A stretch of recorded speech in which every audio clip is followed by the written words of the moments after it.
7:46 de la mañana, nos acompaña a esta hora Monseñor Luis Cabrera, arzobispo de Guayaquil. Gracias por estar con nosotros, bienvenido. Muchísimas gracias, una alegría siempre poder dialogar con ustedes y más aún en este tiempo tan privilegiado después de la Semana Santa. Sí, la Semana Mayor para el mundo católico, pues de la semana de mayor importancia en el año, ¿no? Y precisamente mañana se vivirá esta procesión del Cristo del Consuelo que no solamente aglutina a quienes viven en esta ciudad, vienen ecuatorianos de todas partes del país. Es una de las procesiones más grandes, ¿no? Y quizás resaltar eso.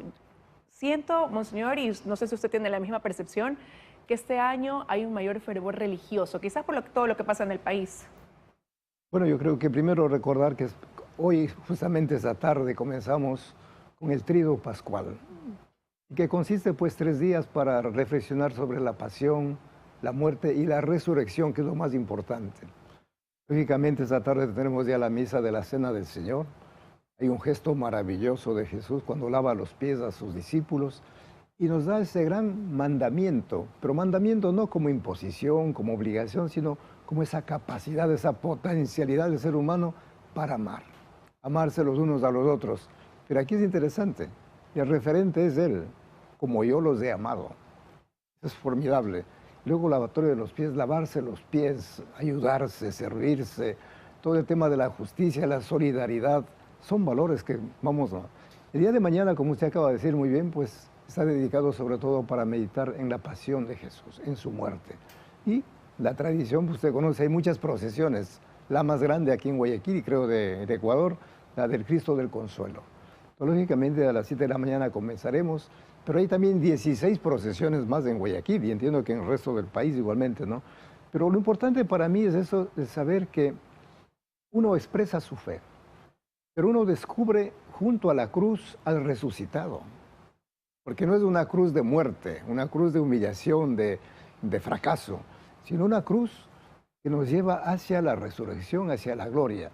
Lógicamente habría que hacer todo un análisis del porqué de la cruz, ¿no? Porque claro, a Jesús muere, es víctima de la violencia, víctima del odio, víctima de una serie de prejuicios, yo diría también de los seres humanos, ¿no? Que descargan contra él, y Jesús lo asume como coherente, como consecuencia de su mensaje, porque la muerte y la resurrección del Señor se entiende solo desde su vida. ¿Y si qué quiso Jesús? Ayudar a los demás, invitarnos a amar, pero a todas las personas, libre de prejuicios, rompiendo, quitando esos muros de divisiones que hemos creado los seres humanos entre pueblos. Entonces, Él nos habló del perdón, nos habló de la misericordia, del amor, de la justicia, y esos valores como que queremos por un lado, buscamos, pero por otro lado nos resistimos. Pero eso le iba a decir, nos justamente fíjese, en esta época en que estamos viviendo tanta convulsión quizás, ¿no? Y que sentimos que el panorama es más bien oscuro.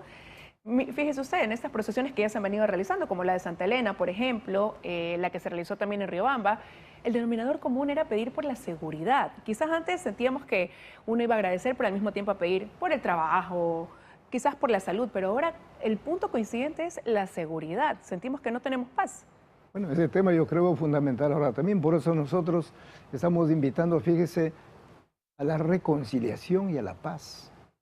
¿Por qué reconciliación? Porque estamos divididos, estamos enfrentados, hay mucha violencia, pero es bueno reconciliarse. Pero ¿cómo reconciliarnos? Yo digo, es volver a la fuente. Y para los cristianos la fuente es Dios. Y cuanto más cerca estemos de la fuente de ese Dios Padre misericordioso, ese Dios lleno de bondad, de ternura, pues ahí nos reconocemos inmediatamente que primero que somos hijos. E hijos muy amados, muy queridos, hijos donde Dios ha derramado, ha hecho derroche, como dice Pablo, de toda su gracia. No, hijos. Y de pronto descubrimos que somos hermanos, que no somos enemigos, no somos rivales, no somos personas extrañas, raras. Y comenzamos a descubrir hasta somos de la misma naturaleza, del mismo barro, como decimos, fíjese. Y de ahí se crean otro tipo de relaciones. Entonces, por eso la reconciliación con ese Dios de la vida y reconciliación entre nosotros. ¿Pero qué ha pasado que quizás hoy sentimos que más bien vivimos lo contrario? Donde hay, como usted decía, egoísmos, donde se piensa en el bienestar de unos y no quizás en el bienestar de país, donde hoy hay una situación política convulsionada, estamos hablando de un juicio político, de una falta de entendimiento entre dos poderes como el Ejecutivo y el Legislativo. Esto en medio de una ola de violencia desatada que no nos une, sino que más bien lo contrario, nos desune, ¿no? Por supuesto, partimos justamente de esta realidad que para todos nos desconcierta. Pero por eso cuando hablamos de paz nosotros, reconciliación y paz, la primera invitación es justamente a pacificar la mente. Fíjese, la mente, hay tantos prejuicios, hemos creado tantos enemigos. Es curioso, fíjense cómo la psicología y la psiquiatría demuestran ahora que la mayor parte de enemigos son creados nuestros. Hablan de 70-80% de los grandes enemigos están ahí porque nos imaginamos. Entonces, desarmar eso, los prejuicios tienen que caer. Y esos pensamientos negativos son los que a su vez provocan sentimientos contrarios. El miedo, fíjese. El miedo por todo lado. Hay enemigos reales, claro que hay reales, no hay que negar, pero los demás son ficticios. Y el miedo nos vuelve, ¿cómo? A veces agresivos, otra vez huidizos, nos paraliza. Entonces, ¿cómo desarmar? ¿Cómo pacificar el corazón? Y todos esos sentimientos que se generan alrededor del miedo y la agresividad, odio, venganza. Bueno, pero sí es un miedo real el que tenemos hoy, claro, que nos lleva a estar en supuesto. casa, ¿no? Estos índices de violencia, Claro, de exactamente, inseguridad, por eso digo, hay que ver los criminalidad. enemigos reales, lógicamente que hay que enfrentarles, pero hay muchos enemigos que son creados también por la mente. Por eso hay que distinguir entre el enemigo real y el enemigo ficticio, ¿verdad? Por eso no hay que ser ingenuos. Pero hay que pacificar el corazón. Definitivamente, si no pacificamos el corazón, entonces va a ser más difícil pacificar las manos, quitar las armas de las manos, ¿verdad? Pero, monseñor, ¿y ese es un proceso que se puede dar al mediano a largo plazo? ¿Por qué se lo pregunto? Porque mire lo que sucedió el año pasado después de lo que vivió el país en junio. Hubo estas mesas de diálogo, 3 meses se sentaron a conversar, luego hubo como que un compás de espera y ahora nuevamente incluso hay esta especie de amenaza de calentar las calles, ¿no? Y todo esto también ligado a que ha habido un incumplimiento, a que finalmente pues no se ha concretado gran parte de lo que ahí se estableció, que quedó solo en palabra en la mayoría de las cosas. Bueno, yo creo que eso también es una invitación a ir más allá de los fenómenos, de los hechos, de la violencia, ir a la raíz, ir a las causas, como decimos. Y claro, cuando uno comienza a escarbar, a decir, bueno, ¿por qué eso? ¿A qué se debe? Bueno, al final llega a lo que ya sabemos, la codicia, el hambre de tener, esa avidez por acumular riqueza, por medios lícitos y ilícitos, ¿no? El acaparar, fíjense. También ese deseo de dominar al otro, el poder, el querer pues imponer a los demás un modelo, un proyecto político, económico, por muy bueno que sea, pero no es de todos. Y también pues ese deseo de aparecer, de figurar, de gloria. Entonces son esas causas profundas que tenemos que ir allá. ¿Pero cómo? Entonces proponiendo otros valores. ¿Cómo hacer? Pues el tener, hay que compartir. Pensar en cientos, millones de personas que no tienen lo mínimo para vivir con dignidad. ¿Por qué quiere acaparar todo usted? Oiga, comparta. El tema del poder, ¿por qué quiere dominar? Sirva, es para servir, para ayudar a crecer, a madurar, a ser mejores. Y así todo esto, entonces, ahí va, como decimos, contraponiendo, ¿no? Por ya simplificando un poco el mal y el bien. Siempre estamos en esa lucha, ¿verdad?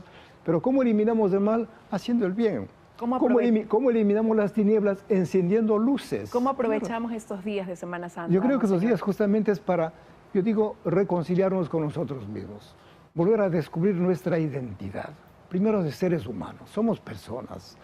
Somos compañeros de camino. Ojalá amigos, ¿no? Y ojalá hermanos. Entonces yo digo, reconciliarnos con nosotros mismos como seres humanos.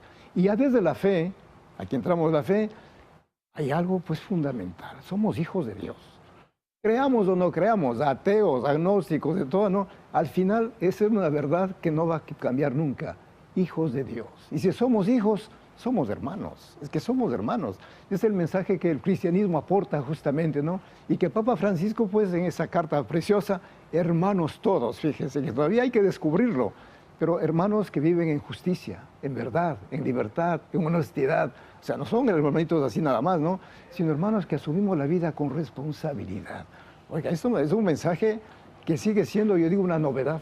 Que cale y que estos días sean de reflexión, de conciencia, y ese domingo de Ramos se convierte y de resurrección se conviertan también en un domingo de esperanza. Quiero agradecerle, monseñor, que haya estado esta mañana con su mensaje con nosotros. He dicho la palabra resurrección. Yo creo que esa es la luz más grande que tenemos.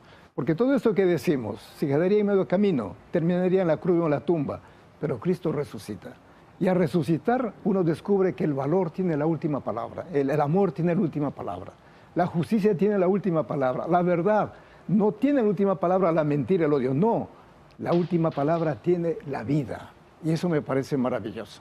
Usted lo ha dicho. Gracias por haber estado con nosotros, Muchas Monseñor, gracias. en este jueves.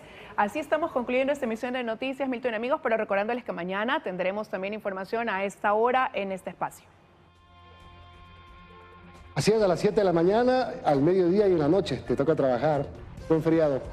Buen feriado. Nos vemos mañana en este espacio.